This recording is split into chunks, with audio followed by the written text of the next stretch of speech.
Another big idea. So we got Renaissance and humanism. Another big idea is this notion of courtly love, which I think we still have many remnants of today. There are rules about how courtship is and all this kind of, and you make up rules within courtship, right? Which I think is also a gesture from this whole period. And again, this is a big period as well that begins in the medieval European concept of nobly and chivalrously expressing love and admiration. Generally, now this was kind of interesting to me, right? That it was secret and between nobility mostly. And I thought that was sort of an interesting thing to think about those four guys and sort of like they have these kind of rules and they're allowed to go by them, and then the minute that Costard, sort of breaks that, and how do they deal with that, and what are there are different rules for them as for them, and I thought that was all kind of interesting to sort of put it in this kind of secret thing, because they don't ever want to reveal anything to each other. It's like, I'm not going to tell them I'm in love, and that there was some kind of twistedness about courtly love ritual that was going on in the play, and I thought that all of a sudden make that game make a little sense, like there's actually some logic to it. I don't know what they think their logic is, but I think that they think there's a logic to it, and that would be fun to discover what we think that logic is. So what's a poet to do when are you to live a life of perpetual desire, channeling your energy to higher ends, which is our 3 years away, or do you physically consummate? Here it is, a nutshell. There's the play, right? All about, and it comes out of courtly love, though. It's not so bizarre in a way, because this whole notion of somebody, and here's the other thing about the courtly love, the rules of courtly love. It's never, very rarely done between husband and wives. They never agree to these rules, right? Because they're supposed to be the physical consummation part, when your husband and wife. But the whole thing about the knight and the woman that it's all platonic-ish.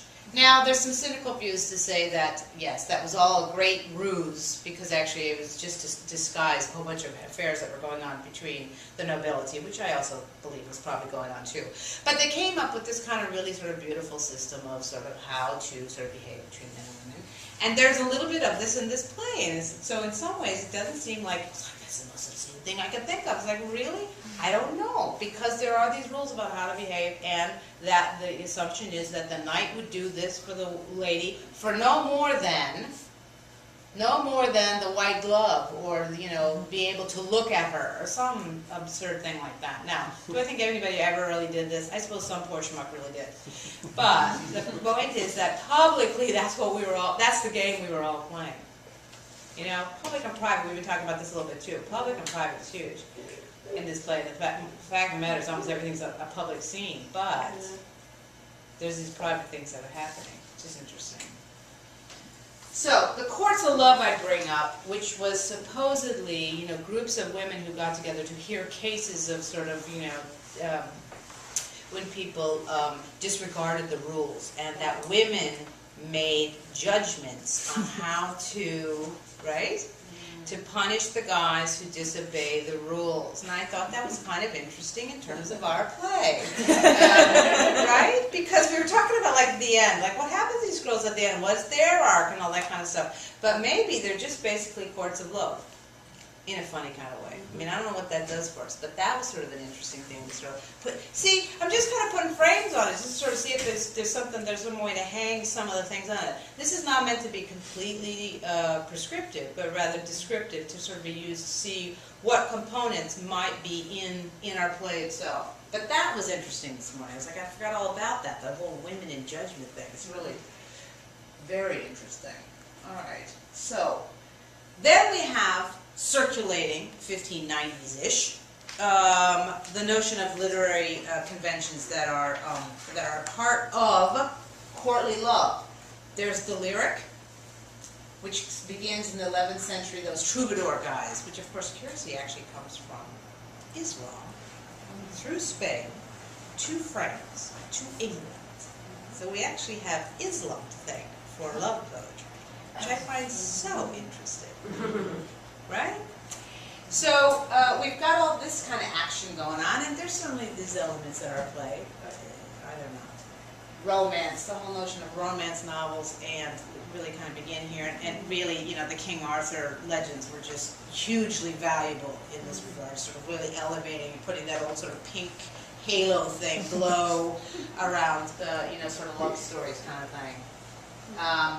Allegories, which are stories that have double meanings. Hello.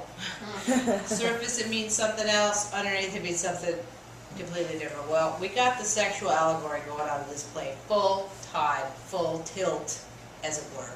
And it's also a kind of literary convention that's associated with courtly love, and it's also still a literary convention that's popular in Shakespeare's time.